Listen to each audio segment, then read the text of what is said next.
Mishpatim is the continuation of the Ten Commandments. The commandments are general rules, ideals of conduct. And then these general rules and ideals have to be translated into details, specific laws, specific rules. One of the famous dicta, which emerges from Parshat Mishpatim, is ayin tachat ayin, an eye for an eye. Nefesh tachat nefesh, a soul for a soul. And most people really understand Judaism and our whole legal system as preaching an eye for an eye, a soul for a soul. However, the rabbis of the Talmud interpret it very differently. The rabbis of the Talmud insist that it's monetary payment. You don't take out the person who blinded you. You don't take out his eye.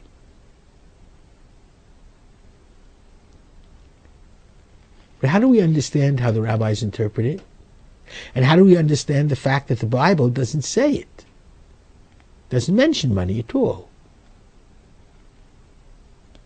And let me very briefly explain a portion of the Rambam, of Maimonides, in his Guide for the Perplexed, that I think gives very deep understanding to what I just asked.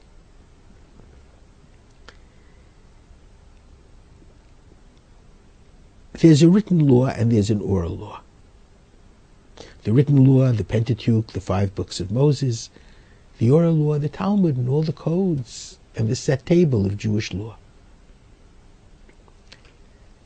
The written law is read in the synagogue every Sabbath, and every year we read the entire Pentateuch.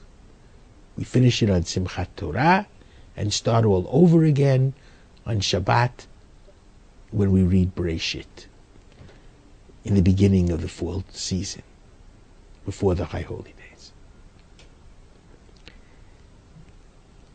Since everyone hears the Torah at least once a week, and portions of it another 2 times a week on Mondays and Thursdays and Saturday afternoon, the 3rd time,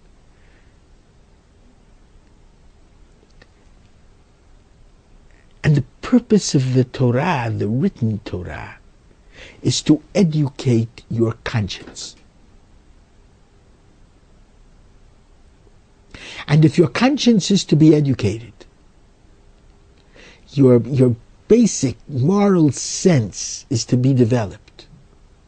You cannot think that if you take someone else's eye out and you give him a monetary payment, you have done retribution for the sin that you transgressed and committed.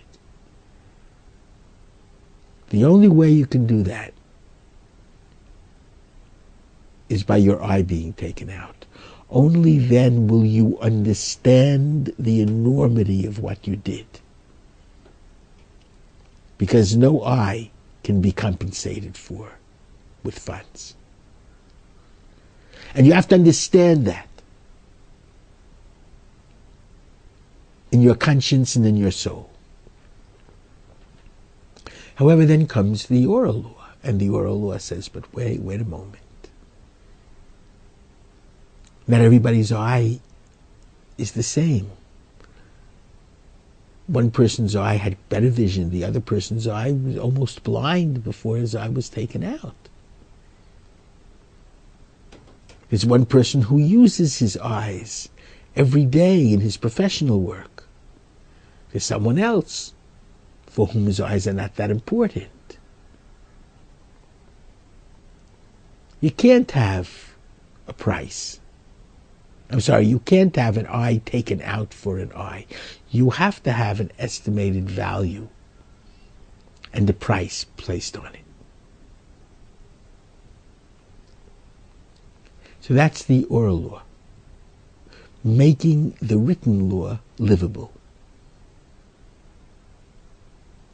However, the Torah itself that written law still has to educate your conscience.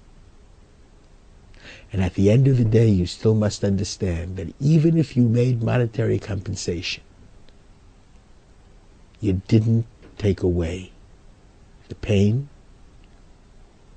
and the loss of someone else's eye. And therefore both are important. The education of the conscience, as well as being able to express every day proper action. And at the end of the day, at least the monetary amount will help the individual who now is so handicapped. Whereas had your eye been taken out, that wouldn't help him at all. Shabbat Shalom.